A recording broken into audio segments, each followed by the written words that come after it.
Assalamualaikum warahmatullahi wabarakatuh. Yang terhormat Bapak Priyogo SPD selaku pengawas SD Kecamatan Karimun Jawa. Yang saya hormati Bapak Ibu hadirin sekalian.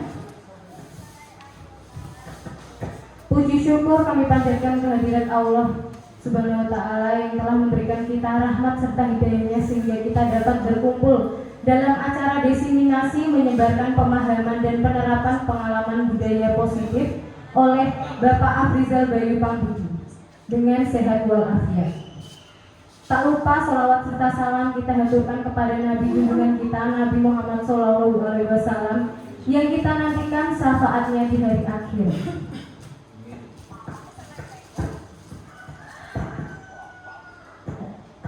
Perkenalkan, saya sebagai pembawa acara di sini akan menyampaikan runtutan acaranya, yaitu yang pertama pembukaan, yang kedua sambutan, yang ketiga presentasi, yang keempat tanya jawab, dan yang kelima atau yang terakhir adalah penutup. Yang pertama, langsung saja kita ke acara yang pertama, yaitu pembukaan. Alangkah baiknya setiap pembukaan kita awali dengan bacaan basmalah bersama-sama. Bismillahirrahmanirrahim. Untuk mengefisienkan waktu, langsung saja kita ke acara yang kedua, yaitu acara sambutan yang akan dihaturkan dari Bapak Priyogo SPD selaku pengawas SD. Saya persilahkan.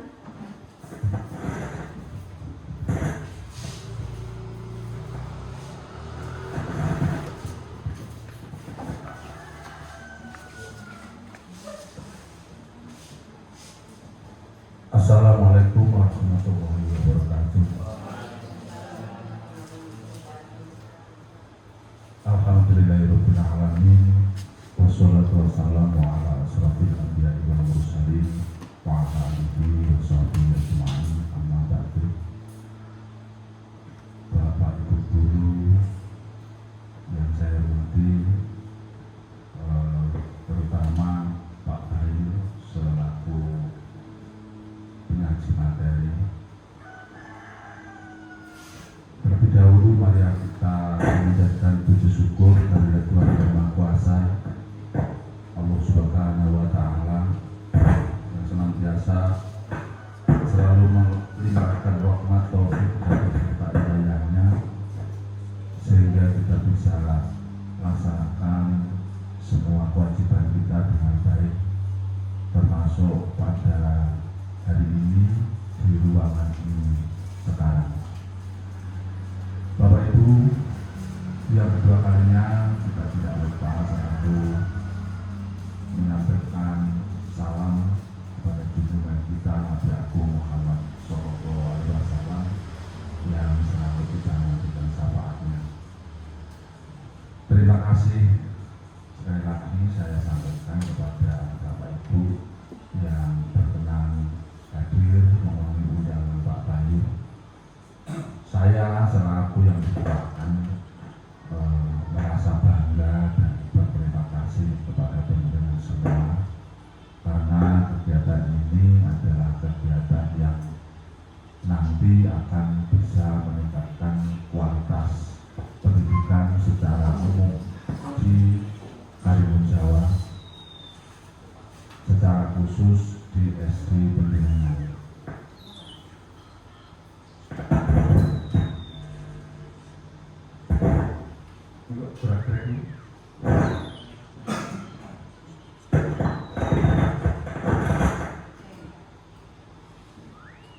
Bapak Ibu yang saya hormati, Pak Bayu pada siang hari ini akan menularkan pengalamannya, pengetahuannya, mengimbaskan kepada kita semua tentang budaya baik atau budaya positif. Budaya positif sebenarnya sudah kita lakukan sehari-hari, namun kita lupa atau tidak, bahkan ada yang belum tahu bahwa itu merupakan hal yang bisa bermanfaat secara administrasi bagi kita. Walaupun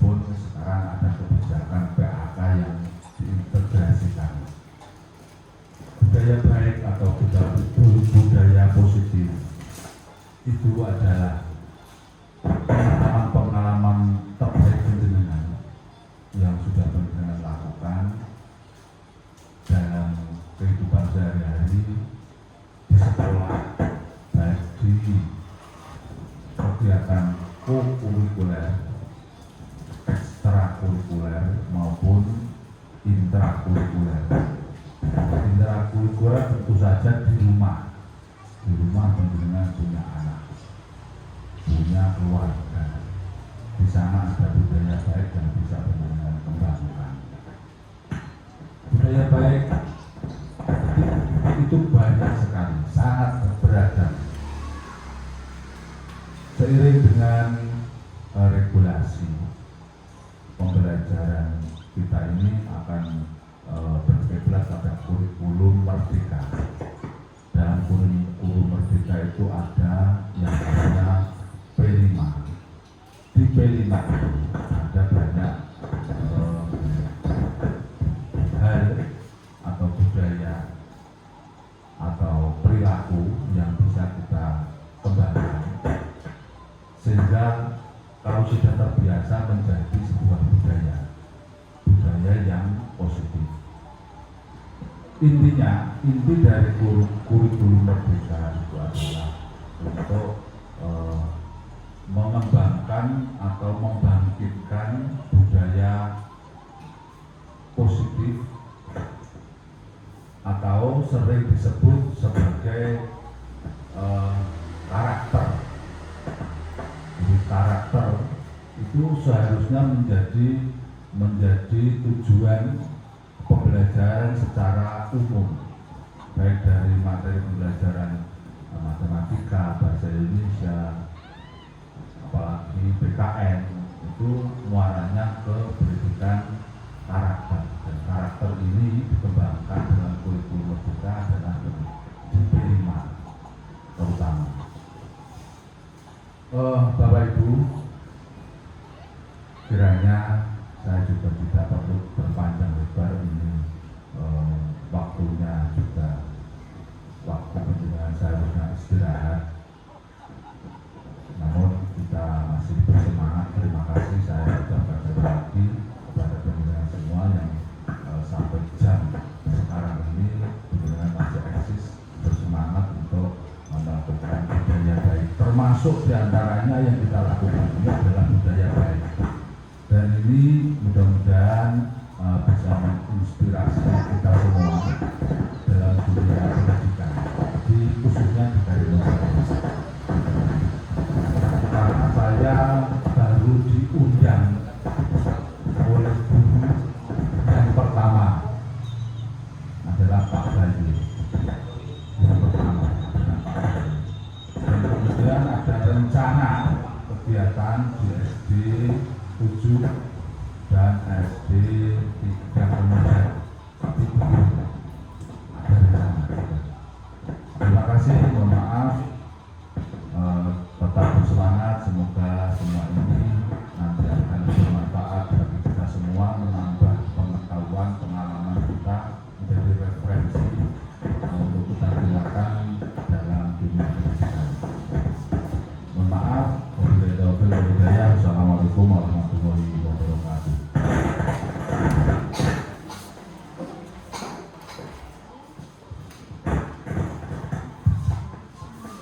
Acara selanjutnya yaitu acara inti, presentasi yang akan dipaparkan oleh Bapak Afrizal Bayu Pambudi. Saya persilakan. Terima kasih Bapak Ibu Guru. Sebelumnya saya punya pantun ya. Biji selangsi sudah matang, dibuat minuman memakai es batu. Terima kasih hadirin yang sudah datang. Saya ucapkan assalamualaikum warahmatullahi wabarakatuh. Yang terhormat Bapak Priyogo selaku pengawas Dabin 1 dan 2 Karimun Jawa. Yang saya hormati Bapak Ibu Guru yang sudah hadir hari ini, saya ucapkan terima kasih lagi. Di sini saya akan mengajak panjenengan untuk diskusi mengenai menyebarkan pemahaman dan penerapan pengalaman budaya positif. Nah, yang pertama, konsep inti budaya positif itu ada berapa itu ya? Ada 8 ya. Yang pertama ada perubahan paradigma belajar, kemudian ada disiplin positif, nilai-nilai kebajikan, kebutuhan dasar manusia, dan lain-lainnya. Yang pertama, pembelajaran dengan paradigma baru. Bapak Ibu guru, sekarang kita sudah menerapkan kurikulum merdeka ya. Dalam kurikulum merdeka itu ada pembelajaran dengan paradigma atau sudut pandang baru yang dinamakan pembelajaran berdiferensi. Pembelajaran berdiferensi itu adalah pembelajaran yang mengutamakan kebutuhan utama anak-anak atau murid sesuai dengan gaya belajar, minat, bakat, dan potensinya. Contohnya di Karimun Jawa kan banyak sekali wisatawan asing ya. Nah, jadi salah satu kebutuhan anak-anak ini adalah dengan menerapkan pembelajaran bahasa Inggris agar nanti ketika mereka masuk SMP atau contoh saja dalam hal sederhana ketemu warga negara asing di jalan bisa say hi ya, seperti Bu Ima. Bagaimana Bu Ima kalau ketemu bule di jalan? Halo, seperti itu ya. Kalau Bu Ima ketemu di jalan biasanya bagaimana Bu? Ketemu bule di jalan Bu? Ya. Nanti diharapkan anak-anak ini dengan pembekalan pembelajaran bahasa Inggris bisa menyapa warga negara asing ya dengan sederhana, misalnya good morning, hai mister, contohnya. Pembelajaran berdiferensi. Nah, di sini contoh pengalaman salah satu guru di Karimun Jawa ya, Bu Lida. Kemarin saat ada workshop BPDB, Bu Lida melakukan pembelajaran berdiferensi, Bapak Ibu. Berdiferensinya dalam apa? Dalam diferensi konten dan diferensi produk. Jadi beliau itu kemarin mengajarkan tentang Pancasila ya. Sila Pancasila dari sila 1 sampai ke 5. Beliau itu mengajarkan bahwa anak-anaknya yang mempunyai bakat dan minat di bidang visual menggambar, anak-anak didiknya ini diberi tugas untuk menggambar burung Garuda beserta sila-silanya. Kemudian muridnya ada yang bergaya belajar auditori, yaitu nyanyi-nyanyi. Jadi ada yang muridnya disuruh menyanyi lagu Pancasila. Nah, itu contohnya dalam pembelajaran berdiferensi ya. Nanti bisa diterapkan di kelas masing-masing. Nah, dalam kurikulum Merdeka, selain ada pembelajaran berdiferensi, ada dimensi profil pelajar Pancasila. Nah, ada berapa Bapak Ibu? Ya, betul, ada 6. Nah, sebelumnya kita coba tepuk semangat dulu ya. Tepuk semangat. Semangat. Kita mulai. Tepuk semangat. Semangat. Ya, terima kasih semangatnya. Bapak Ibu ada yang belum makan? Nah, monggo disapi dulu ya, sambil kita bersenang-senang. Profil pelajar Pancasila. Nah, Bapak Ibu, di sini ada lagu ya untuk memudahkan kita dalam mengaplikasikan profil pelajar Pancasila. Bapak Ibu guru ada yang mau memimpin menyanyi? Coba Bu Sri, yo. Berikan tepuk semangat untuk Bu Sri. Tepuk semangat. Semangat.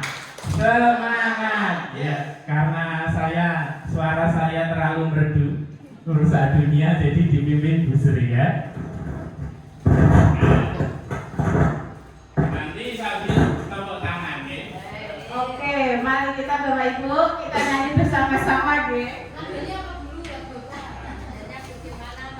Pelajar Pancasila. Yuk, kita nyanyi lagu pelajar Bersama-sama. 1, 2, 3. Belajar Pancasila, beriman dan bertakwa pada Tuhan Yang Esa dan berakhlak mulia, berkebinekaan global, gotong royong mandiri, kreatif dan bernalar kritis. Satu kali lagi.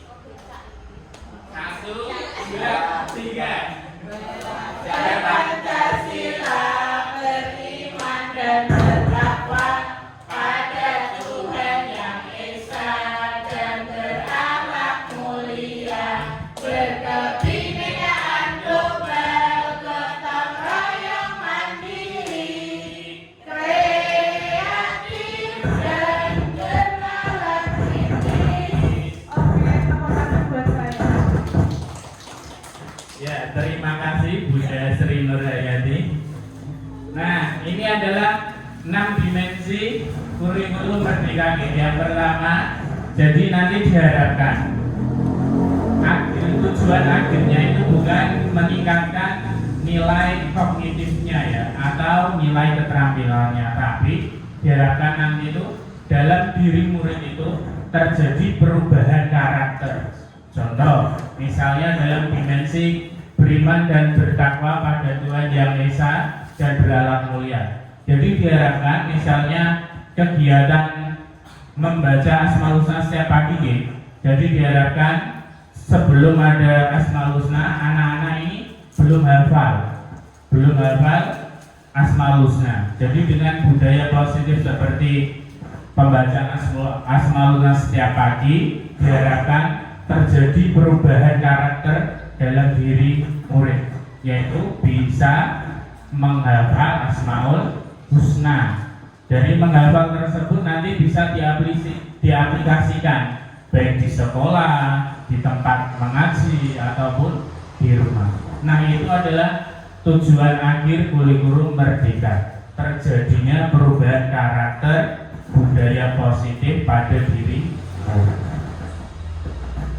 Berikutnya, yang kedua, yang pertama perubahan paradigma.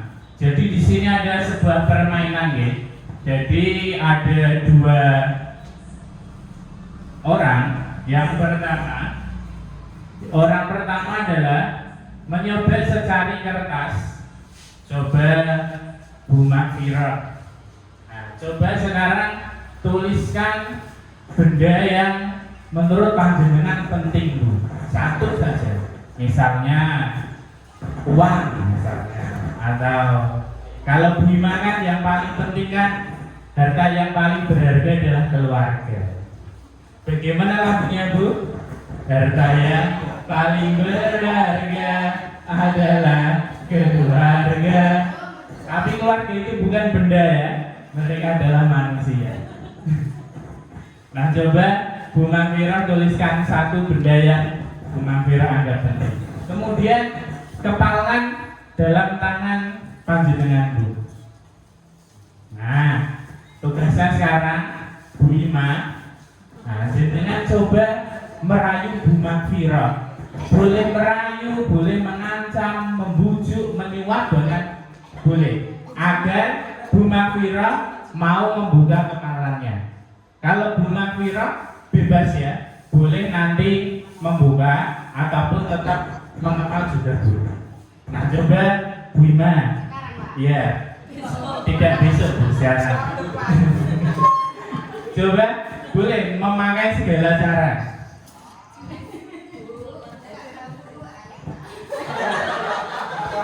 Apa nih yang dibuka Bu? Ayo Bu Ima.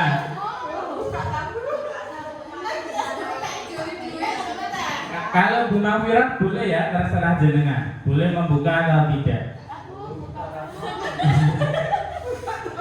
Gimana? Rayuannya kurang maut Bu, coba.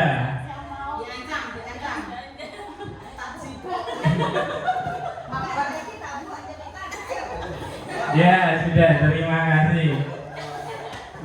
Akhirnya Bu Makfirah termakan rayuannya Bu Ima ya. Saya juga sering termakan rayuannya Bu Ima. Nah, kira-kira apa yang terjadi?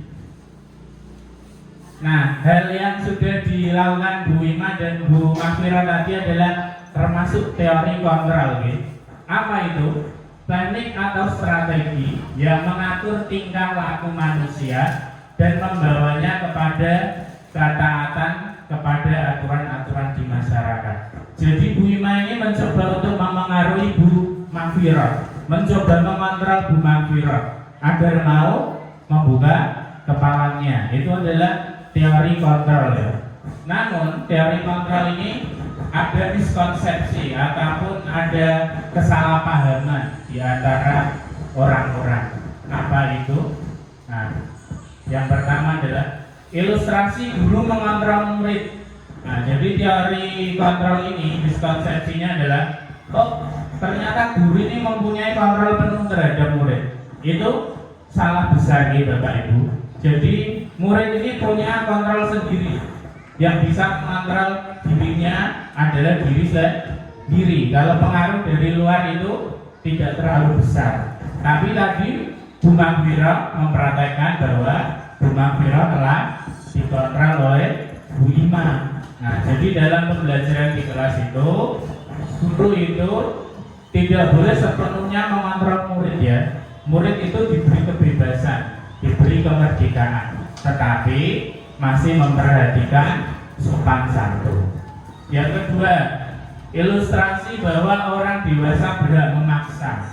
Jadi miskonsepsi yang berikutnya adalah orang dewasa itu berhak memaksa anak kecil. Misalnya muridnya disuruh menulis 5 halaman. Nah, itu kurang tepat ya. Jadi kita sebagai orang dewasa itu jangan terlalu memaksa anak didik kita yang sewajarnya saja. Misalnya kalau ada anak terlambat, kamu terlambat langsung lari lapangan 7 kali. Nah, itu tidak boleh. Itu memaksa anak didik kita dan dampaknya juga bisa berakibat fatal. Yang ketiga, ilustrasi bahwa kritik dan membuat merasa bersalah mampu menguatkan karakter. Nah, misalnya anak didik kita membuang sampah sembarangan, kita mengkritiknya, jangan membuang sampah sembarangan. Kamu itu loh, apa kamu gak kasihan sama Pak Guru menyapu terus setiap hari? Nah, misalnya seperti itu. Nah, guru tersebut membuat anak didik merasa bersalah ya dengan ucapannya. Apa kamu gak kasihan sama Pak Guru? Nah, jadi itu tidak boleh. Kadang ada yang berpikir bahwa kritik itu mampu membuat orang itu lebih baik, tapi kritiknya ya bagus, kritik yang membangun. Kalau yang kritik bersifat hukuman seperti tadi Pak Guru yang menghardik anak membuang sampah itu tidak boleh. Nah, berikutnya disiplin positif. Apa itu disiplin positif? Bapak Ibu sudah menerapkan banyak sekali kegiatan disiplin positif ya. Salah satunya adalah dengan mengingatkan anak didik berseragam dengan rapi, menyapu kelas, menyapu piket kelas hari-hari. Itu termasuk kegiatan disiplin positif ya.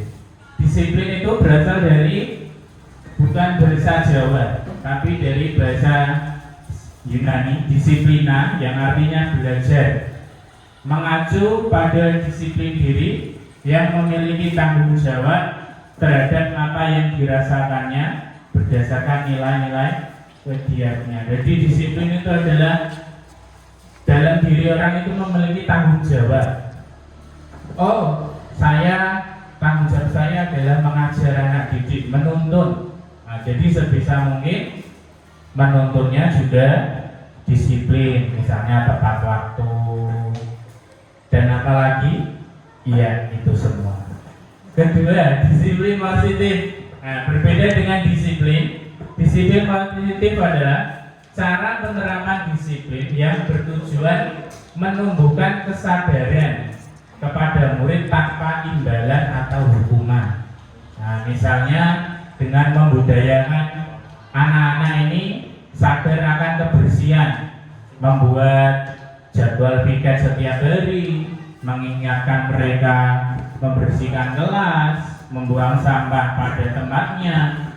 Nah, jika anak tersebut sadar, oh tanpa disuruh Pak Guru kok sudah menyapu kelas, tanpa disuruh Pak Guru kok membuang sampah pada tempatnya, berarti anak tersebut sudah muncul disiplin positif. Namun bagaimana jika kalau kita sudah menerapkan disiplin positif, tapi anak tersebut masih saja membandel, tidak mau piket, tidak mau membuang sampah, apa yang terjadi? Oh, berarti anaknya tersebut kurang termotivasi.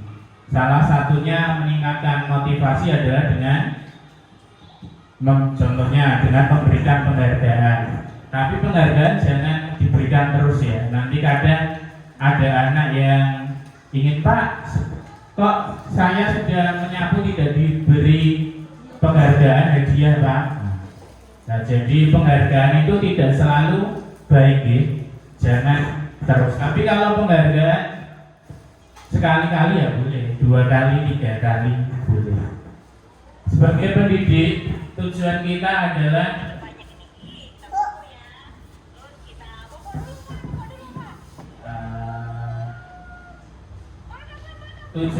adalah menumbuhkan murid yang memiliki disiplin sehingga mereka berperilaku pada nilai-nilai kebajikan universal atau umum dan memotivasi diri dalam perubahan perilaku ke arah yang lebih baik. Jadi tujuannya disiplin positif adalah menumbuhkan kesadaran dan tanggung jawab dalam diri anak. Contohnya seperti tadi, tanpa disuruh gurunya mau membersihkan kelas, mau menghapus papan tulis. Nah, tadi menerapkan nilai-nilai kebajikan universal atau umum. Apa itu? Yaitu nilai yang telah disepakati terlepas dari suku, bangsa, agama, bahasa maupun latar belakangnya. Jadi nilai-nilai ini sudah disepakati oleh para pakar. Contohnya, yang pertama ada nilai kebajikan universal versi profil pelajar Pancasila. Ada 6 dimensi. Kalau Bu Iba pernah menerapkan dimensi yang mana, Bu Iba? Dari ke-6 ini pernah menerapkan yang mana? Gotong royong?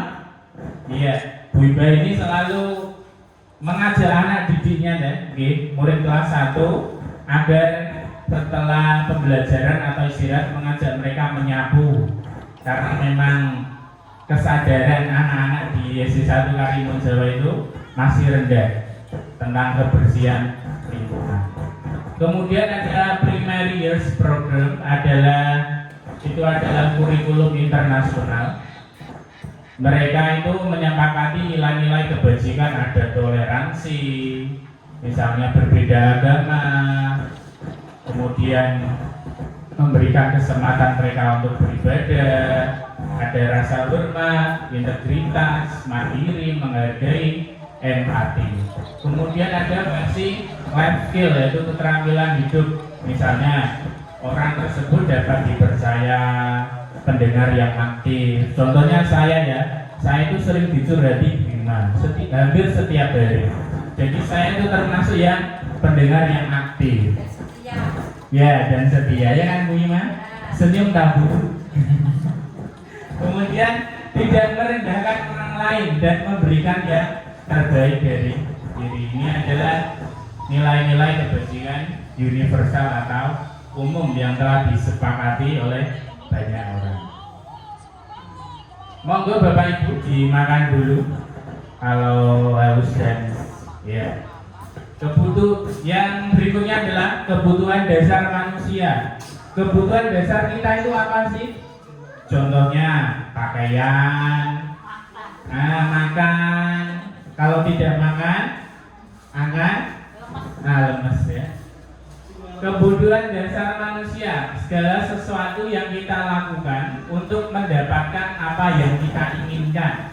Misalnya, aku pengen sepatu baru ya. Itu termasuk kebutuhan dasar manusia. Saya kok butuh, misalnya butuh kasih sayang. jadi saya sering mendengarkan surat Bima ya. Itu termasuk kebutuhan dasar manusia, karena kalau manusia tanpa kasih sayang bagaikan taman tak berbunga. Lagunya bagaimana Pak? Lagunya. Nanti saya download dulu. Nah, ini ada 5 kebutuhan dasar manusia. Yang pertama adalah bertahan hidup.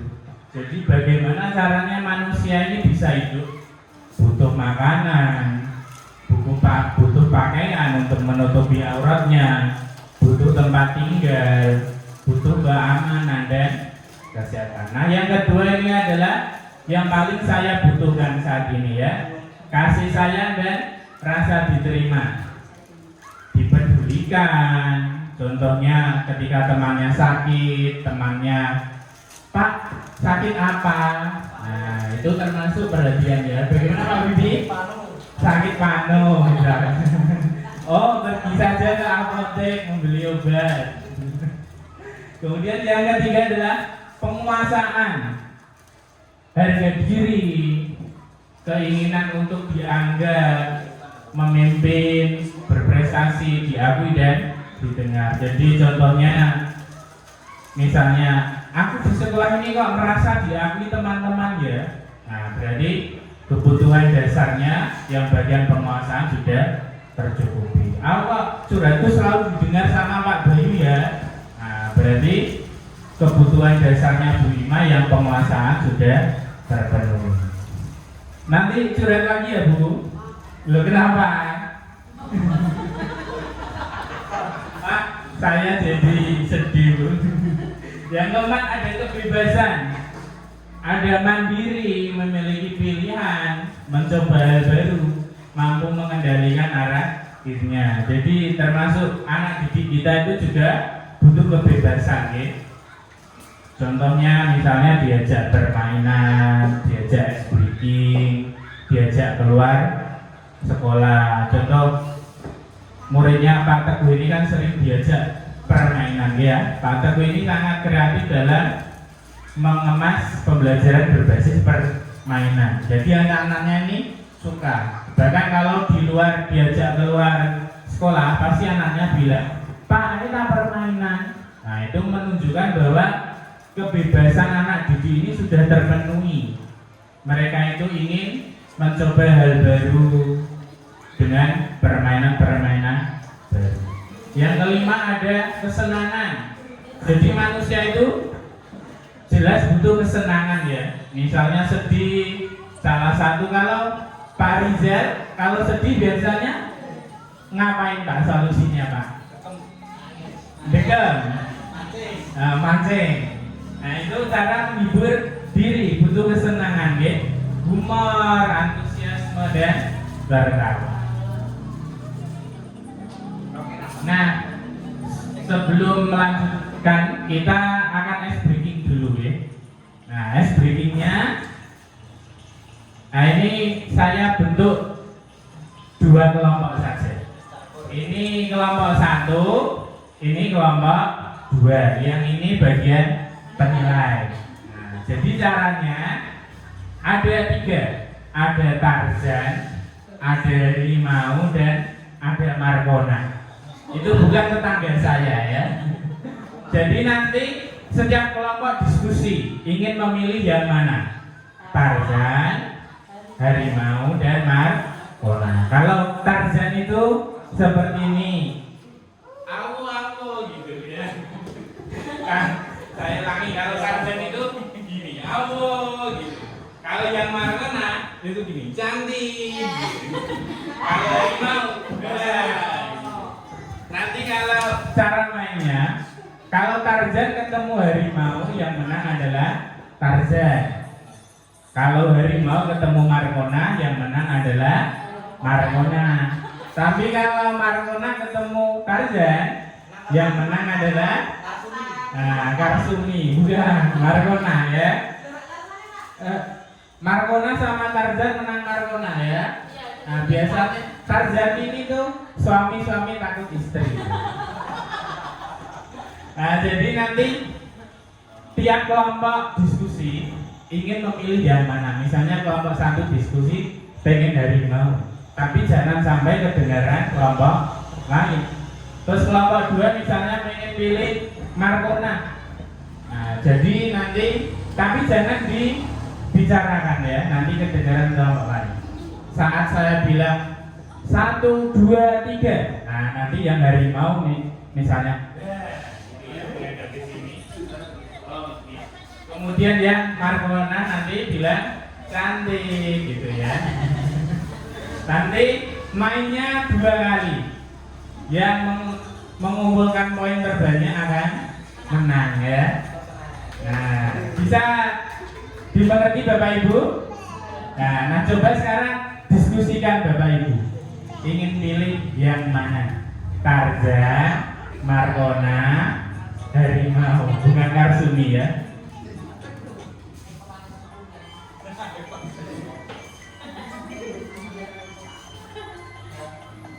Sudah Bapak Ibu? Kalau harimau gini ya, gitu. Kalau Tarzan, kalau Markona gini cantik. Kalau Joe, nah kalau Joe nanti main lagi. Sudah siap? Semua kelompok sudah tahu ya, pilih yang mana ya, jangan pilih saya. Kita mulai ya. 1, 2, 3. Berarti sama. Coba diskusi lagi. Seri. Tarzan, harimau dan Karsumi ya. Karsumi ini namanya siapa? Sudah? Ya. Nah, kita coba Ibu bersama-sama 3, 2, 1 ya. 3, 2, 1. Nah, Markona dan harimau yang menang adalah harimau. Lagi 1 kali lagi yuk diskusi. 1, 0.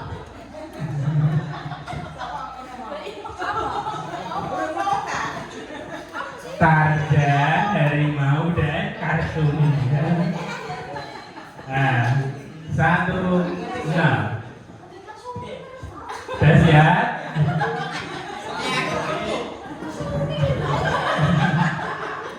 Sudah siap ya? 3, 2, 1.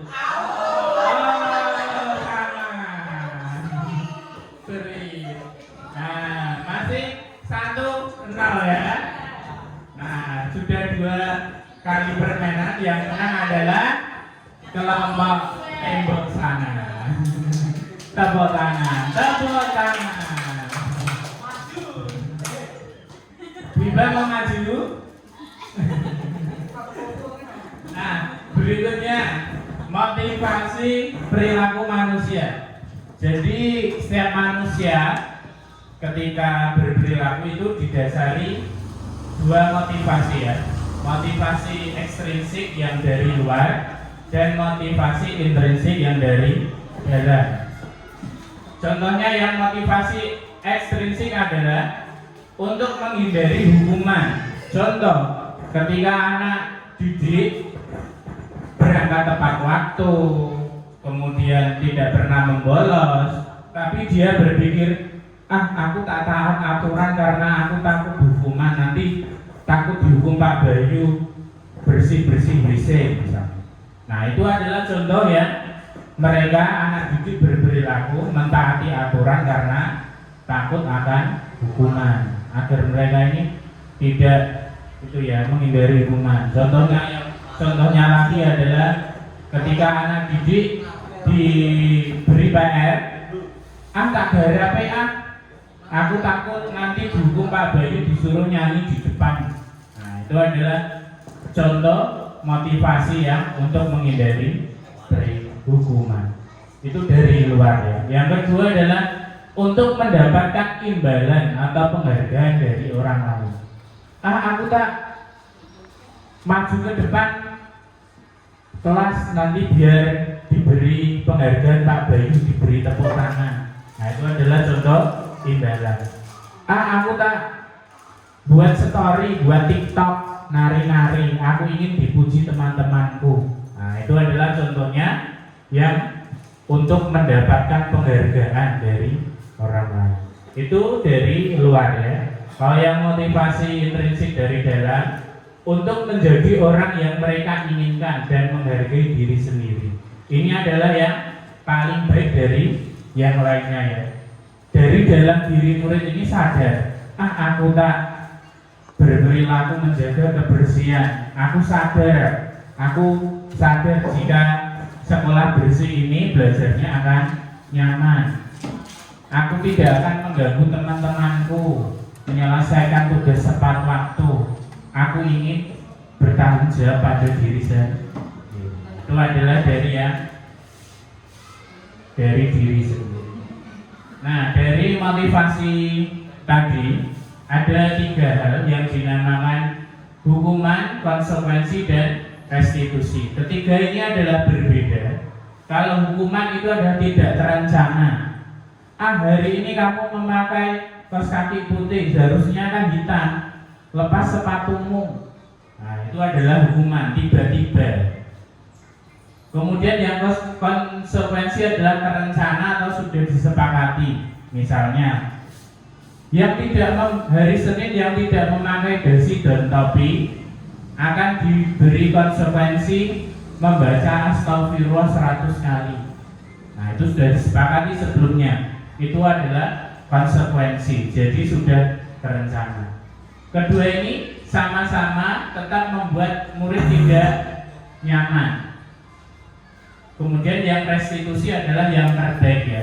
Restitusi adalah mengajak anak didik untuk sadar akan kesalahannya, kemudian bersama-sama mencari solusinya. Jadi guru ketika melakukan restitusi ini tidak 100% menyalahkan anak tersebut, memotivasi. Contohnya seperti ini, Mika, kamu terlambat pasti punya alasan kan?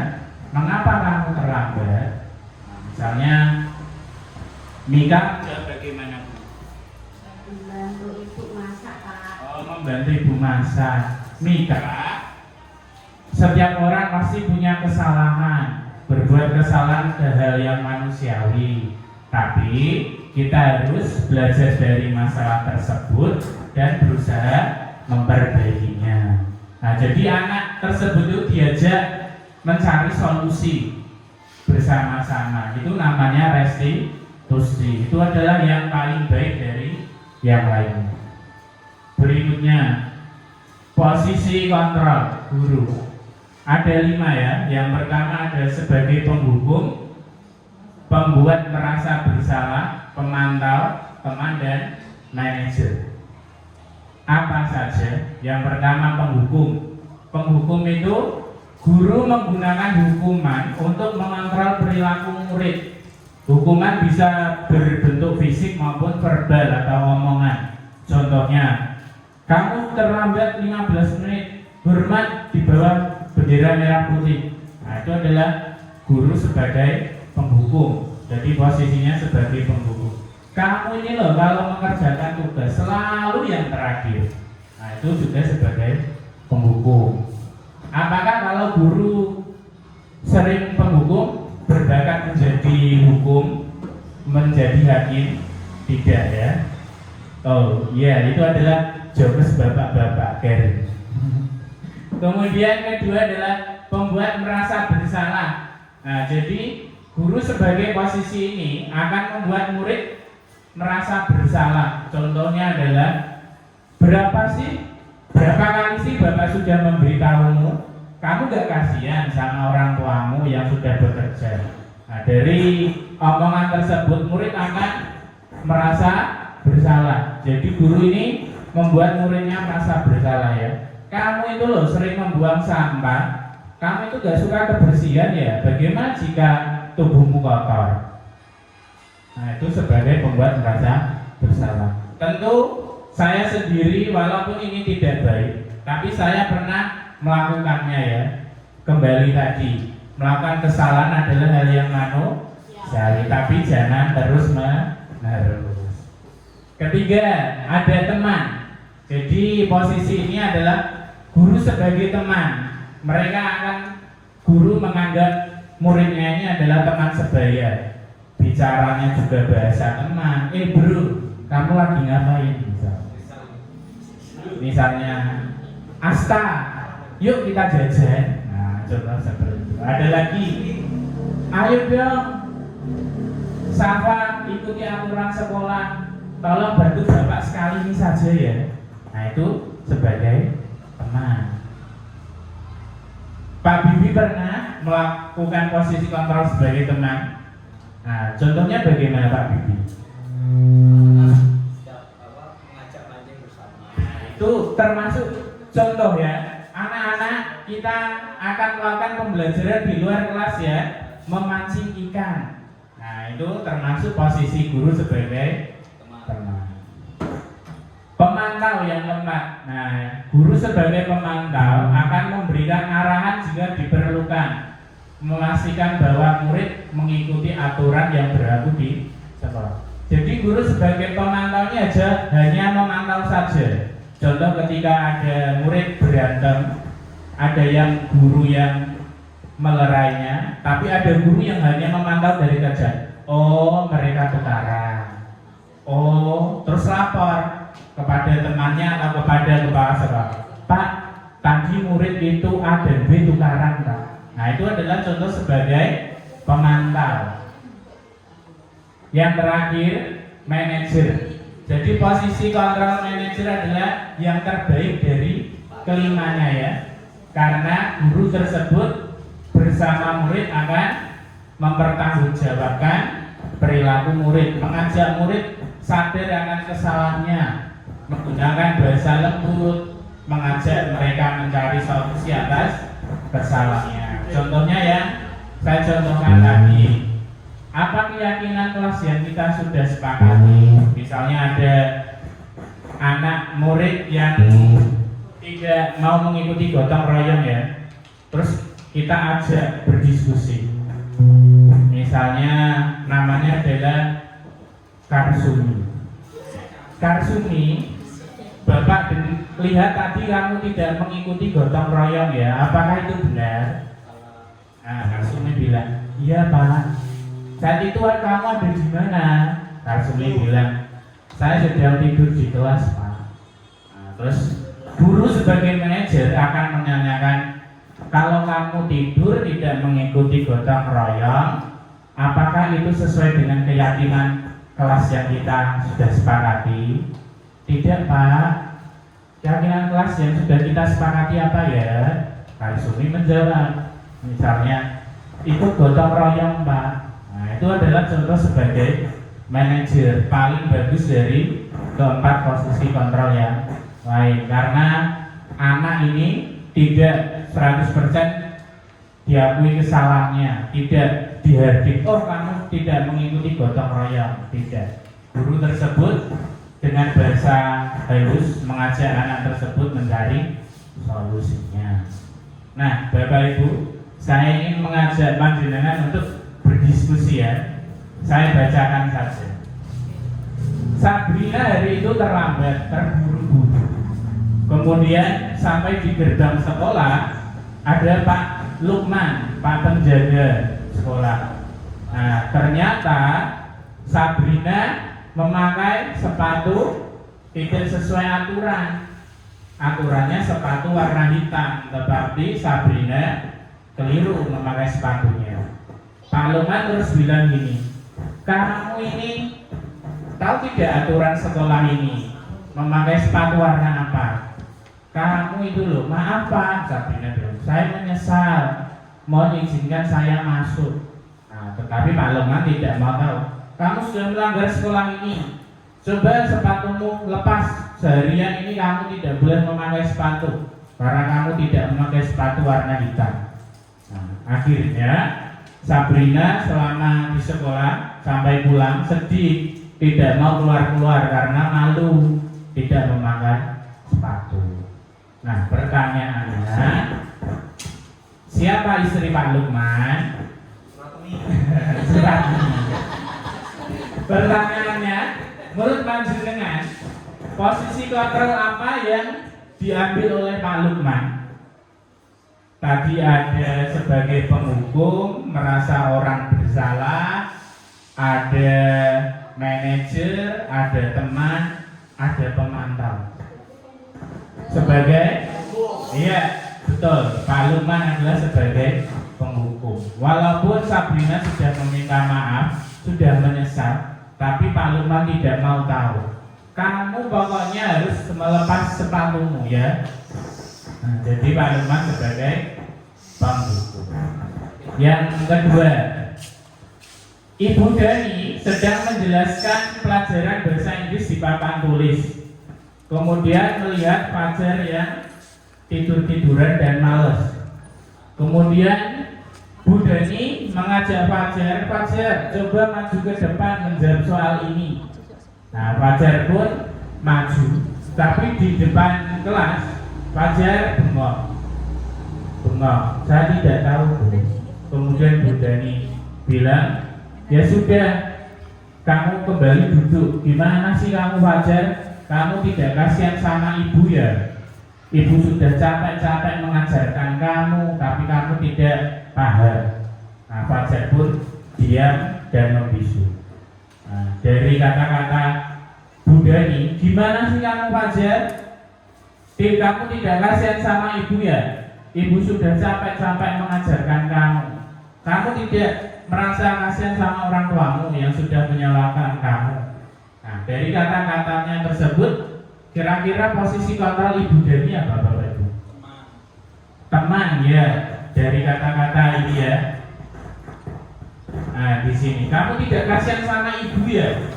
Nah, ada lagi selain teman apa Bapak Ibu? Kamu ini loh tidak kasihan sama orang tuamu dan Pak Guru, Bu Guru. Kira-kira sebagai apa? Nah, belum tepat, sebagai merasa orang bersalah. Jadi Ibu Dani di sini ada dua ya, sebagai teman dan merasa orang bersalah. Nah, dari kata-kata tadi, Fajar anak-anak jangan tidur-tiduran, kamu tidak kasihan sama ibu. Nah, di situ sebagai teman dan membuat orang merasa bersalah. Ya, yang ketiga ini panjang ya. Nah, jadi intinya itu ada dua anak yang berantem. Nah, misalnya namanya Mas Haji dan Mas Rizal. Mereka berantem. Nah, sampai Mas Haji ini sampai gini. Nah, terus kancingnya Mas Rizal ini copot 3. Nah, terus melihat itu Pak Teguh mengundang mereka berdua. Pak Teguh mengajak diskusi, Mas Haji, tadi apa yang kamu lakukan? Saya berantem Bu, saya dipoyoki. Nah, Mas Rizal, Pak. Nah, terus Mas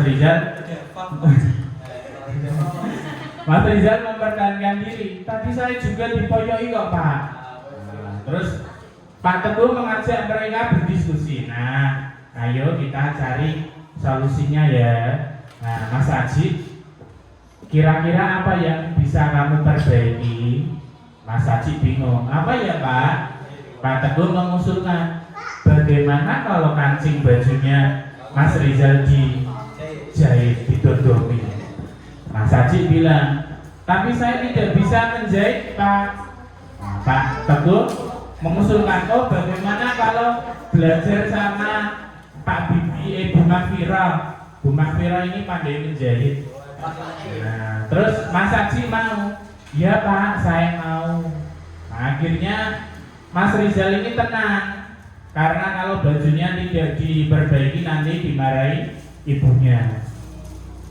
Kira-kira posisi kontrolnya Pak Teguh sebagai apa? Mengajak sebagai apa?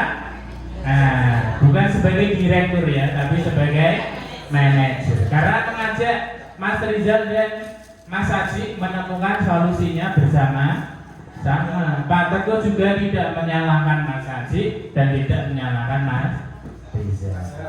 Saya hobi kok. Nah, hobi. Apa Pak? Nah, berikutnya adalah keyakinan kelas. Apa itu keyakinan kelas? Metode yang menimbulkan kembali disiplin positif. yang didasari oleh motivasi dari dalam diri. Kalau zaman dulu itu namanya peraturan kelas, kayak misalnya membuang sampah pada tempatnya, membawa buku pelajaran. Nah, tapi kalau sekarang namanya beda, bukan peraturan kelas, tapi keyakinan kelas. Apa itu keyakinan kelas? Nah, contohnya ini. Jadi pada awal pembelajaran, awal tahun pembelajaran, anak-anak ini diajak membuat keyakinan kelas. Nah, contohnya misalnya keyakinan kelas itu bersifat positif. Misalnya gini, ada kalimat negatif, jangan membuang sampah sembarangan. Nah, jangan di sini adalah kalimat negatif, diubah menjadi kalimat positif, yaitu membuanglah sampah pada tempatnya. Misalnya tidak boleh membawa HP, itu masih kalimat negatif, diubah menjadi kalimat positif. Misalnya membawa HP ketika diperbolehkan. Misalnya Pak Guru, besok kita akan belajar memakai aplikasi kuis ya, jadi membawa HP. Misalnya itu keyakinan kelas. Nah Bapak Ibu, di laptop panjenengan coba dibuka, ada jamboard ya. Nah, laptop tadi sudah saya buka, sudah. Nah, coba Bapak Ibu pencet yang ini. Nah, pencet yang ini, muncul kotak berwarna kuning kan? Apa Bu? Lockout.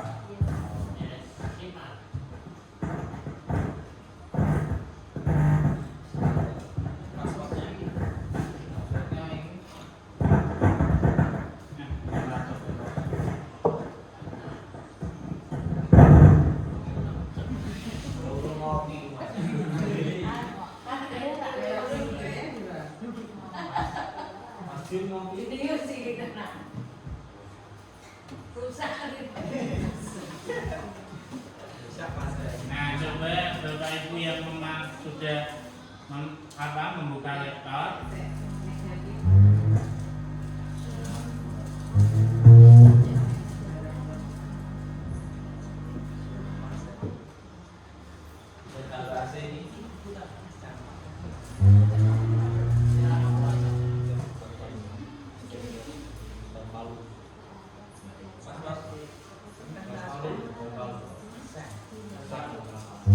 Nah, coba Bapak Ibu yang memakai laptop bisa diisi. Nah, ini sinyalnya. Nah, itu nanti saja. Nah, coba Bapak Ibu tulis keyakinan kelas satu saja. Nah, misalnya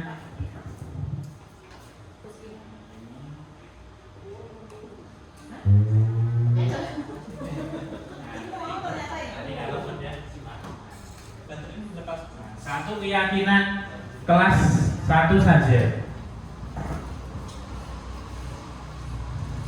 dalam kalimat positif.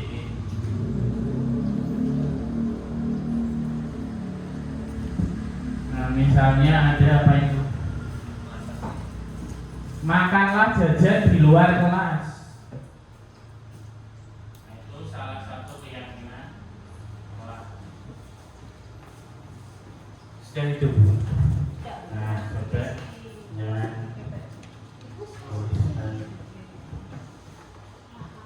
satu saja. Misalnya ini ada makan di luar kelas. Nah, itu adalah salah satu keyakinan kelas.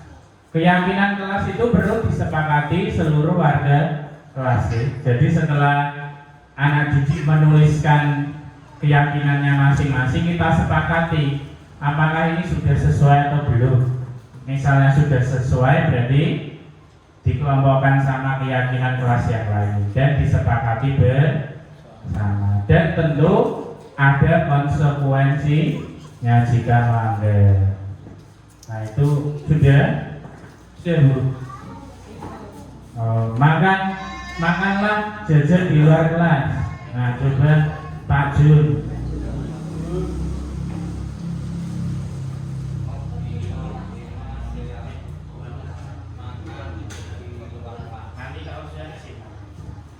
Nah, itu adalah contoh keyakinan kelas.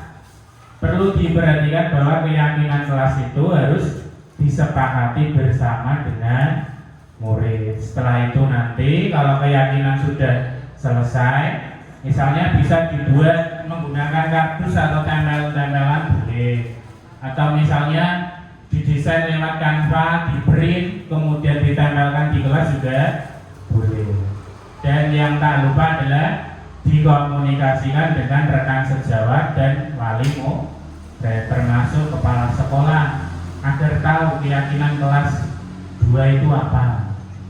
Nah, itu ada buanglah sampah pada tempatnya. Itu sudah kalimat positif ya Bapak Ibu. Itu adalah keyakinan.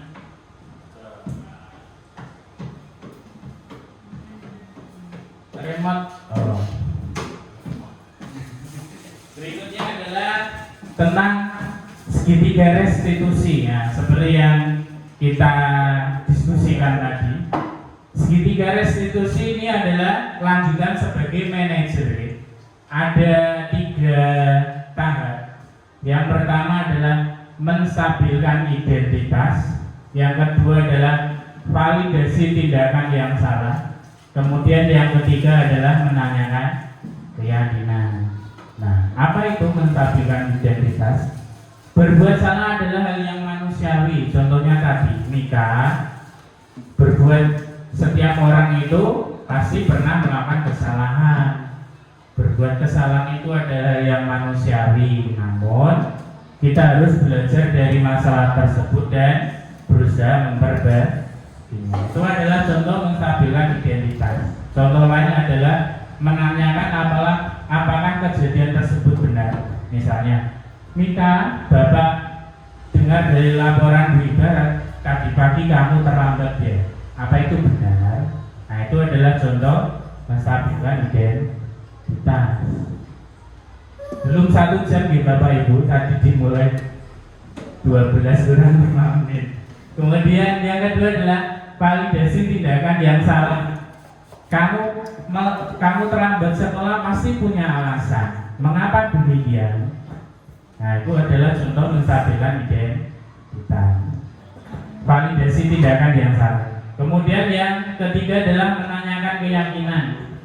Keyakinan kelas kita apa ya Mika? Datang tepat waktu Pak.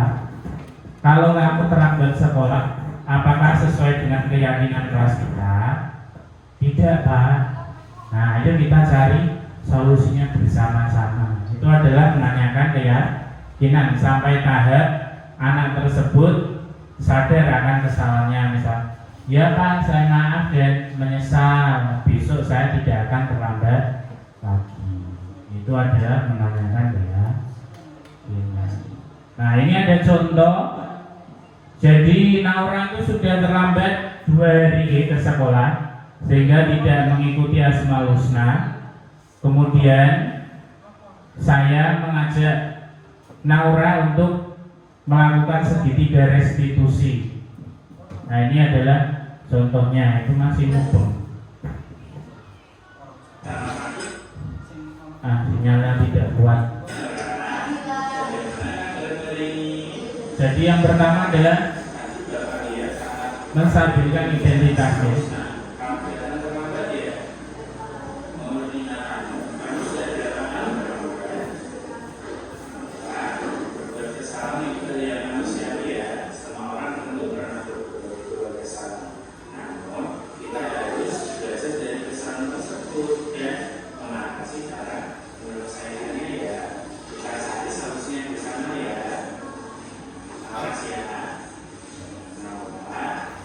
Ini adalah tahap yang kedua, validasi tindakan yang salah.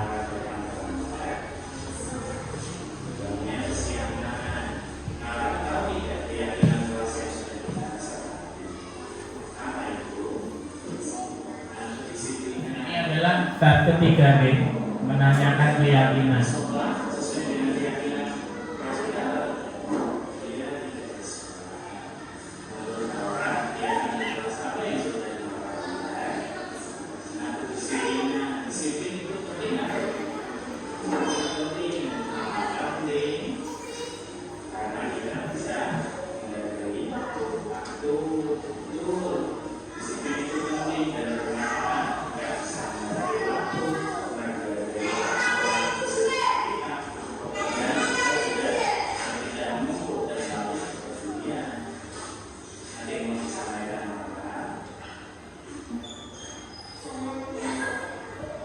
Nah, di sini anak tersebut menyadari kesalahannya ya, dengan minta maaf. Kemudian saya memberikan motivasi kepada Naura. Apa pentingnya disiplin ya? Jadi dengan disiplin kita bisa menghargai orang-orang di sekitar kita. Nah, sebagai tindak lanjut, saya mengajak kerjasama orang tua, guru, agar kedepannya Naura tidak terlambat lagi.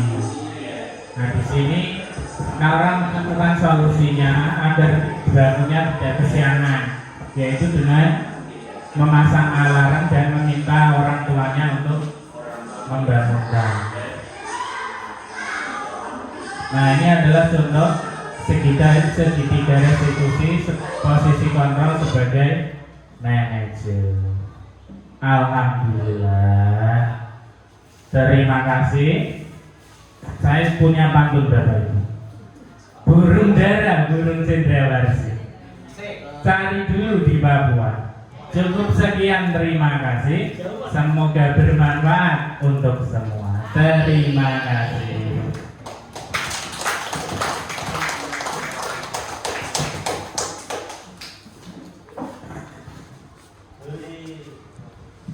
Terima kasih atas presentasi yang telah dihadirkan oleh Bapak Abdul Dwi Pambudi. Selanjutnya adalah acara atau sesi tanya jawab. Apakah Bapak Ibu di sini ada yang ingin bertanya kepada Pak Bayu mengenai materi yang sudah dipresentasikan?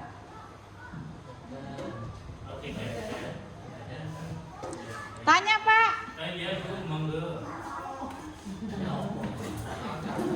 Pak, misal kita sudah membimbing, lanjut Pak ya. Saya hanya misal kita sudah membimbing pada anak, terutama anak yang Hyperaktif. ya, Nah, terus misalnya dia sudah dibimbing beberapa kali tapi masih seperti itu gimana Pak? maksudnya seperti itu bagaimana? Masih melakukan kesalahan. Oh, tidak mentaati aturan. Misal terlambat ya setiap hari masih terlambat. Nah, misalnya ini ada kasus gitu, muridnya Bu Sri terlambat, terus sudah dibimbing, Sudah dikasih tahukan ke orang tua. nah, terlambat. Nah, terima kasih, saya mencoba menjawab. Jadi saya juga pernah memiliki murid yang seperti itu, sudah terlambat terus, padahal rumahnya dekat. Nah, salah satu contoh yang bisa kita terapkan adalah konsisten, Bapak Ibu.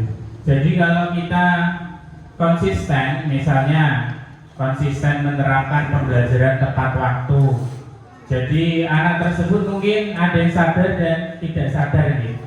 Cara lainnya adalah bisa membuat keyakinan kelas. Tapi kalau membuat keyakinan kelas harus sungguh seperti tadi kita berdiskusi bersama murid. Keyakinan kelas kita apa saja. Nah, terus konsekuensinya apa? Nah, setelah itu kita menanamkan kepada murid. Dimulai dari diri kita sendiri. Kalau diri kita sudah disiplin, otomatis anak-anak juga ikut meniru walaupun tidak semuanya, okay? Jadi dari diri kita dulu memberi contoh. Hal tersebut perubahan karakter itu tidak langsung otomatis. Oh, hari ini saya memberi contoh, besok murid saya langsung berubah, tidak. Tetapi itu prosesnya pelan-pelan. Kita juga butuh kerjasama dengan wali murid ya. Misalnya dengan nge-WA-nya atau bisa juga mengundang wali murid ke sekolah, meminta bantuan agar anak tersebut tidak terlambat. Kalau misalnya sudah kebangetan, sudah melakukan usaha-usaha tersebut tapi masih terlambat, ya diberi konsekuensi agar jerah. Misalnya konsekuensinya adalah nyapu. nah, kalau menyapu itu masih tidak bisa membuat kapok ya. Biasanya kadang malah murid, aku lebih senang nyapu daripada belajar. Nah, biasanya diberi konsekuensi, misalnya mensekornya tidak boleh sekolah 2 hari misalnya. Nah, kalau misalnya sudah keterlaluan loh ya. Nah itu ya Bapak Ibu. Ada yang mau menambahkan? Pak tidak melanggar Pak, kalau dikasih hukuman sampai 2 hari tidak boleh masuk. Nah itu contoh seperti murid saya kemarin, sudah kenakalannya sudah di luar batas. Kemudian saya mengundang ibunya dan hadir. Saya membuat kesepakatan pada ibunya. Ini perilaku anaknya sudah di luar batas. Jorok no koncone sampai koncone arep semaput. Nah itu sudah berulang kali ya. Saya membuat kesepakatan bersama ibunya, Bu, jika nanti anak ibu melakukan perilaku yang lebih buruk lagi, saya sudah menghukumnya membersihkan WC, menyapu, tetapi masih gitu. Saya ingin membuat kesepakatan dengan ibu. Bagaimana kalau misalnya anaknya melakukan perilaku yang sangat buruk lagi, saya menyetornya tidak berangkat sekolah 2 hari. Nah, alhamdulillah ibunya setuju.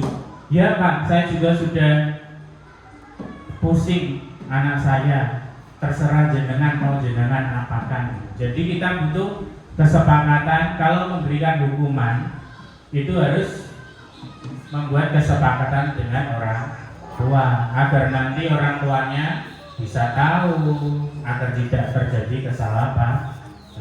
Memang sulit ya Bapak Ibu, tapi kalau kita lakukan perlahan, kita memberi contoh yang baik, itu diharapkan nanti anak didiknya bisa terjadi perubahan karakter yang lebih baik. Ngobrol, ada tambahan? Oh sampun, terima kasih. Terakhir nih Bapak Ibu, nah di sini ada saya punya game. Coba Bapak Ibu buka HP yang QR code atau Google Lensa. Coba Bapak Ibu buka Google-nya. Buka Google, terus kan ada, coba Bu. Nah ini di samping Google kan, di samping mikrofon ada kayak kamera nih. Itu untuk menyekan.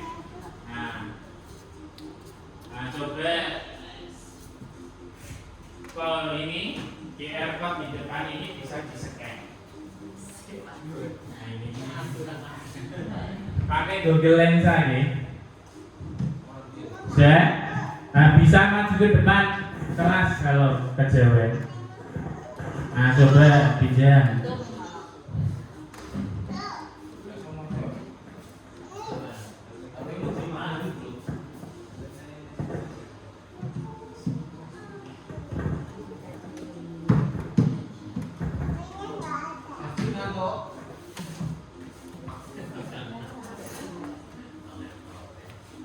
Nah kalau sudah menyekan nanti akan muncul tulisan kahoot.com. Nah, bisa menyekan yang di laptop saja Bu, kayaknya di proyektor terlalu berat. Ya.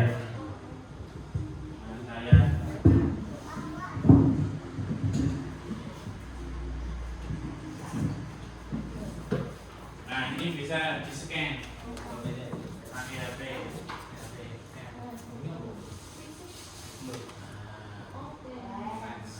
Nah, terus ini dipencet. Enggak harus lewat Google.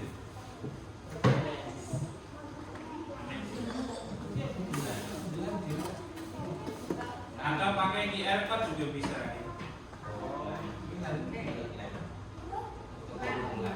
Oke, no.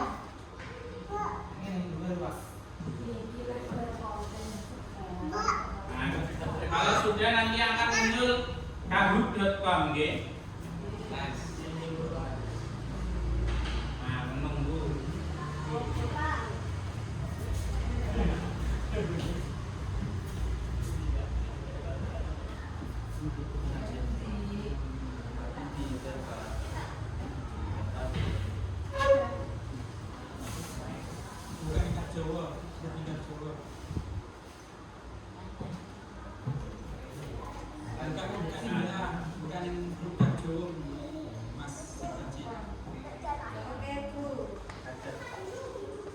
Sudah? Nah kalau sudah, tulislah namanya jenengan. Di situ kan di sore menuliskan nama ini kan. Nah, tuliskan nama terus oke. Nickname. Nah, di situ itu gambarnya bisa diubah dengan pensil di atasnya. Nah, tulis nama saja. Oke, pensil nama. Misalnya Bu ini Bu. Oh, boleh bisa pin, bisa QR code.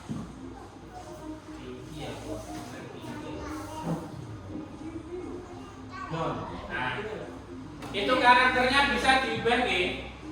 Ada pensil di atas. Nah, itu ada 1, 2, 3, 4, 5. Gambarnya bisa diubah. Ada karakter, ada aksesori. Nah, bisa.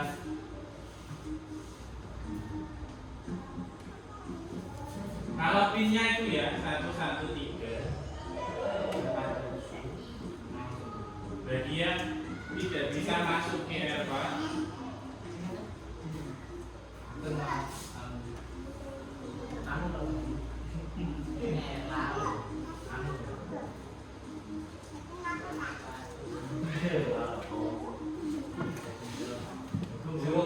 Google itu nanti mana?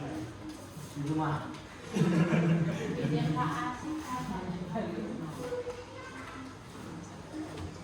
Baru Jiro lupa monem.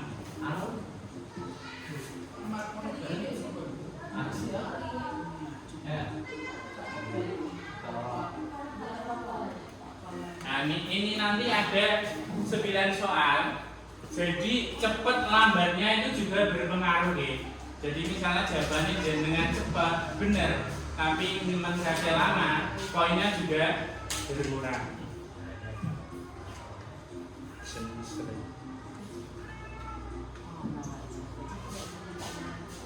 Ini bisa digunakan sebagai media pembelajaran ya, evaluasi. Sudah Bapak Ibu, ada yang perlu bantuan? Jiro lupa menentu, Jiro lupa menentu, Jiro. Oh, berarti yang udah ikut Bu. Durpres loh Bu. Sudah? Sudah siap?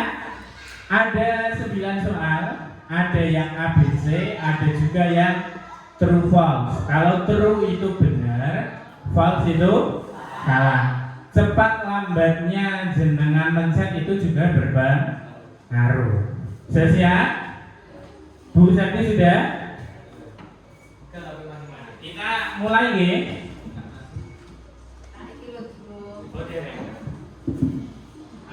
Masih pentingnya di grup dia Pak.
Masuk ya. Sudah siap Bapak Ibu. Nanti yang itu masih ada snack 2 gitu. Nanti yang peringkat 1 dan 2 dapat snack. Sudah siap? Pertanyaannya tentang tadi diskusi kita. Kita mulai. Nanti misalnya HP ini jangan ditunggu saja gitu. Nah, kita mulai. Ya, memang hubung ini belum buka. Nomor 1. Nah, itu tidak termasuk inti budaya positif. Jangan klik. Itu ada 4 ya. 20 detik. Nanti berikutnya 10 detik. Bima kalau potongan Pak ya pengen jenengan dulu. Enggak ada. Teng. Itu ada yang benar kan? Tidak termasuk berarti yang kebutuhan. Ada 5 yang benar, yang 3 kurang. Mari kita lihat. Nah ini nilainya. Yang paling tinggi adalah Margona. Siapa itu Margona? Oh, Mas Haji. Nah, setiap selesai satu soal ada poinnya seperti ini. Oh, Margona Margo. Berikutnya ya, soal kedua ya. Ini waktunya 10 detik.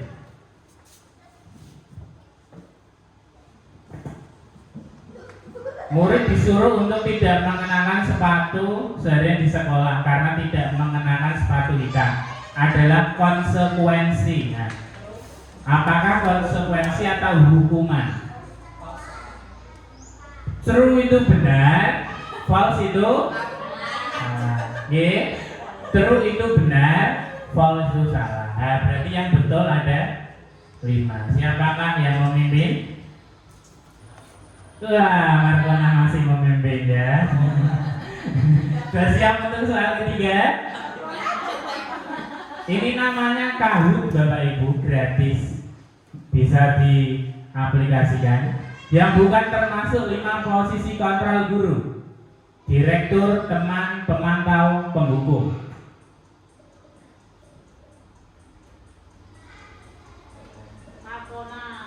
Iya, yang betul 6. Wima itu videonya masih jalan? Masih ya. Nah, siapakah yang memimpin? Oh, tetap Margona ya. Pak Jun hampir menyalip. Tepuk tangan dulu. Ada 9 soal. Ini soal 4. True or false? Apa keyakinan kelas yang kita sepakati? Bersediakah kamu memperbaikinya? Adalah contoh manajer. True itu benar, false itu salah. 10 detik. Iya, betul semua. Iya, Margona masih memimpin jauh. Pak Jun, Jen Sri, Bu Fira, dan Mr. G hampir menyalip. Soal kelima, true or false? Keyakinan kelas melibatkan seluruh murid. True or false? 3, 2, 1. Iya, ada yang merah 1 ya. Iya, memimpin. Margona memimpin dengan 4.300. Jadi cepat lambatnya jenengan walaupun benar itu juga mempengaruhi nilainya ya. Misalnya jawabannya dengan benar tapi mencapai sui, poinnya berarti produk medu. Gitu. Soal ke-6. True or. Langkah pertama segitiga restitusi adalah menanyakan keyakinan. True itu benar, false itu salah. 5, 4, 3, 2, 1. Iya, betul semua. Karena langkah pertamanya adalah menstabilkan identitas. Iya, Bu Fira menyusul di peringkat kedua. Soal ke-7 dari 9. True or false? Empati termasuk nilai-nilai kebajikan universal. True or false? 4, 3, 2, 1. Iya, jawabannya benar ya. Nah, siapakah? Apakah Bu Fira? Ya, posisi masih sama ya. Bu Fira mendapatkan poin tertinggi. Oh, berarti tadi yang benar dan mencapai paling cepat itu Bu Fira. Soal ke-8. Kuis ABCD. Manakah yang bukan termasuk dimensi profil pelajar Pancasila? 6, 5, 4, 3, 2, 1. Iya, yang benar adalah yang salah itu berkebinekaan nasional. Nah, yang benar adalah berkebinekaan global. Ya, siapa yang memimpin?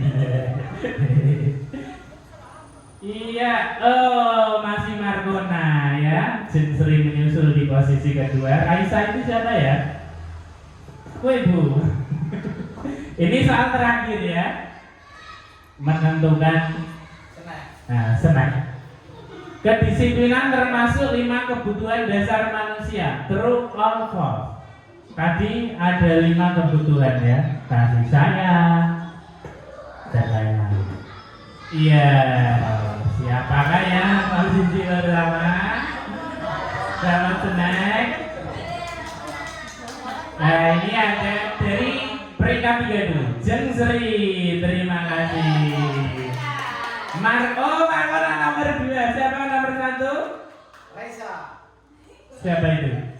Oh Bu Fira, tepuk tangan dulu. Ternyata Bu Fira menikung di tikungan terakhir ini. Nah, ini juara satunya Bu Fira. Juaranya Marco. Juara 3 dapat pujian dari saya ya. Ini cek. Oh makasih. Ini ya. Oh ini. Ya, terima kasih. Nah ini namanya Kahoot ya Bapak Ibu. Di tutorial YouTube-nya ada. Kalau mau pengen bisa saya ajari ya. Nah, terima kasih.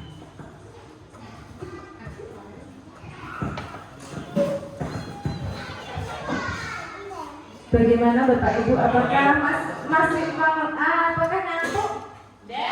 Nah berarti besok kalau ngajar muridnya harus pakai Kahoot biar muridnya nggak pada ngantuk, dijak balapan pakai Chromebook. Pakai Yahoo. Berarti pakai Iya. HP. Iya, pakai HP bisa. Pakai HP. Dijani HP gurunya. Satu HP-nya gurunya satu. Chromebook bisa Pak? Chromebook itu bisa, ya kan boten ya? Boten Bisa. Bisa. Kalau bisa berarti bisa. Kan pakai linknya kan bisa. Pakai link, share link, berbagi link. Nah berarti bisa digunakan Chromebooknya biar tidak macet-macet seperti laptop SD1 tidak digunakan rusak. Luas kok. Nah, acara selanjutnya karena tadi presentasi sudah selesai, sesi tanya jawab sudah selesai dan mencoba mengerjakan soal yang dikasih Pak Bayu lewat Kahoot, aplikasi Kahoot. Kita sampai di acara puncak yaitu acara penutupan. Langsung saja kita tutup acara siang hari ini dengan bacaan Alhamdulillah bersama-sama. Alhamdulillahirabbil alamin. Saya belum menyiapkan pantun, jadi sekian terima kasih. Jika saya ada salah, saya mohon maaf. Wassalamualaikum warahmatullahi wabarakatuh. Waalaikumsalam warahmatullahi wabarakatuh.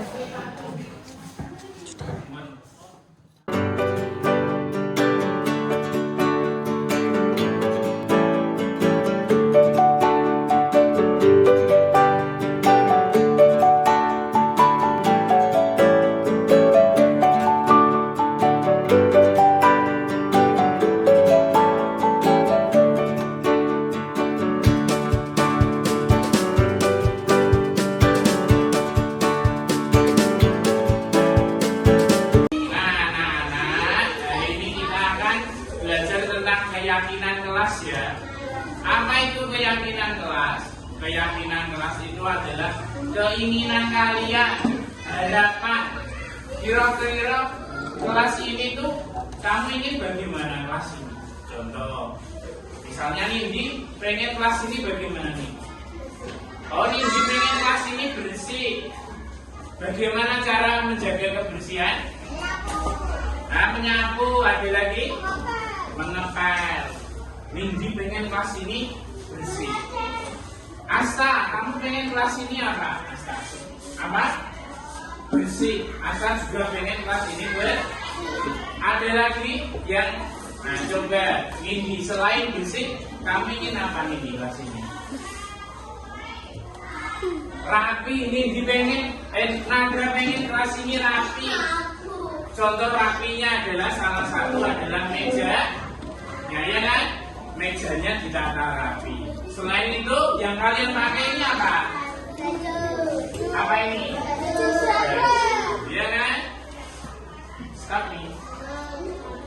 Oke, jelas. Nah, hari ini Pak Guru bagikan sticky note satu-satu ya.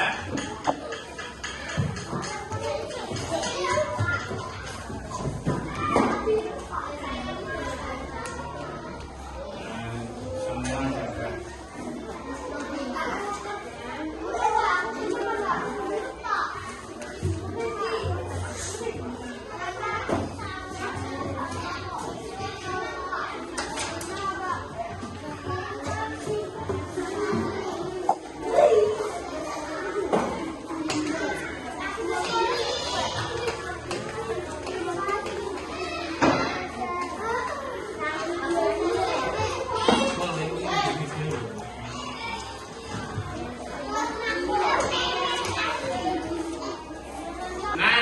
Kalian nanti menuliskan keyakinan kelas kalian ya. Kalian itu pengen kelas ini yang bagaimana? Tulis. Nah, misalnya Bais pengen bersih, berarti pengen menjaga kebersihan. Ada lagi? Asta pengen kelas ini rapi, gitu ya. Misalnya apa? Januar tadi pengen apa tadi Januar?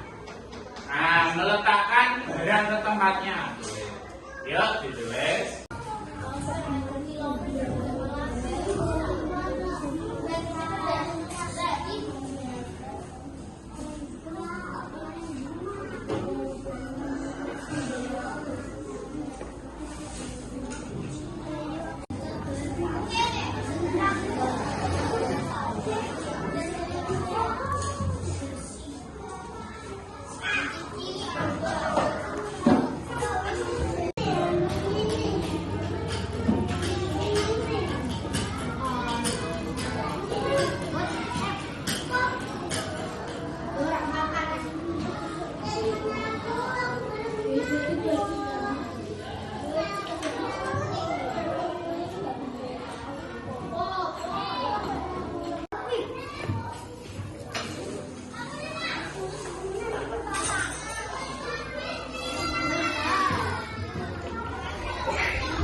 Ayo kelompok ini dulu maju menempelkan keyakinan kelas yang sudah dibuat.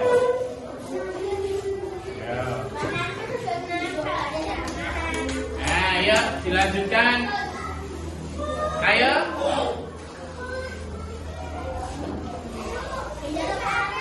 Hati-hati kabelnya. Ayo. Yo, kelompok ini maju. Yang sudah bisa kembali duduk. Sembarang, ya.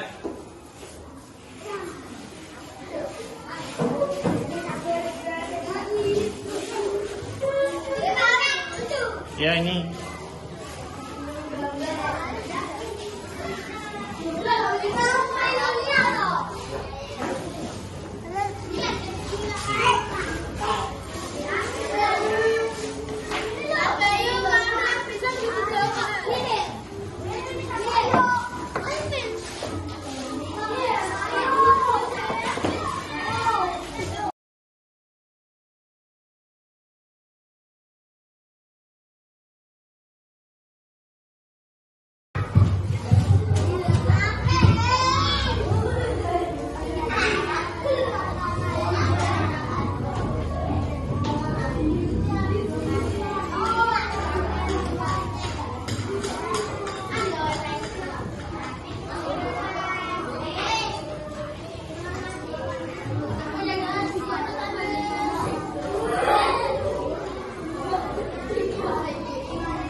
berbicara kepada guru kalau ada masalah.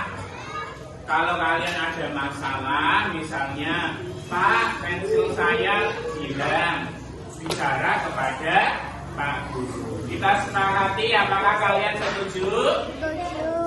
Setuju. Nah, berarti kesepakatan kita yang pertama adalah berbicara kepada guru kalau ada masalah. Terus di sini ada mengembalikan barang ke tempatnya. Misal ada yang meminjam buku di pojok baca, ada yang meminjam menghapus. Kalau sudah dipinjam nanti dikembalikan. Kalian setuju? Setuju. Jadi kesepakatan kelas kita yang kedua mengembalikan barang kemana? Ke tempatnya. Terus di sini ada membantu teman. Nah, membantu contoh kalau temanmu ada yang tidak membawa pensil, tidak membawa buku gambar, butuh linciran, kalian harus ngapain? Meminjami. Membantunya. Kalian setuju? Setuju. Berarti keyakinan kelas yang ketiga adalah membantu teman sebisanya. Terus di sini ada meminta izin kepada Pak Guru ketika keluar kelas. Misalnya, Pak, saya ingin pipis. Pak, saya ingin membuang sampah. Kalau mau keluar harus izin kepada Pak Guru. Kalian setuju? Setuju. Berarti keyakinan kelas kita yang keempat adalah izin kepada Pak Guru jika keluar kelas. Terus ada lagi menjaga kebersihan. Nah, ini paling banyak ya yang menuliskan menjaga kebersihan. Kalian setuju menjaga kebersihan? Setuju. Jadi keyakinan kelas kita yang kelima adalah mari menjaga kebersihan. Sepakat? Sepakat. Alhamdulillah. Tepuk semangat.